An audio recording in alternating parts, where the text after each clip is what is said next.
state? Dalawin ko sa stage yung mga kapatid ko. Ayun. Siyempre po, hindi na kayo nanasagaw. Pati rin anak nito sa Minute to Win. Oo nga, yung anak ko si Lucky rin sa Minute to Win It. Thank you. Congrats na. Rob, masaya kayo tinuwi. Yes. I know.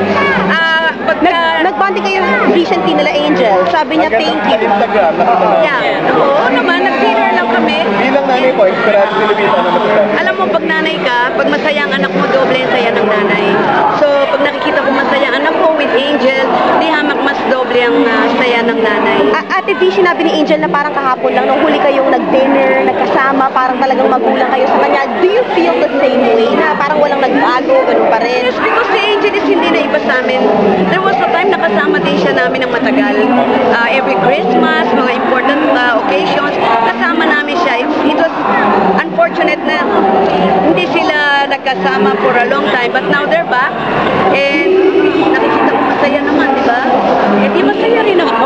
Rob, kasi na ba? Bibibit na ba para kay Luisa? Oy, no comment ah. Sila tanongin niyo, ayoko. Sila ang magbibigay ng last, ayoko, hindi ako. Thank you po. Thank you very much. Salamat po.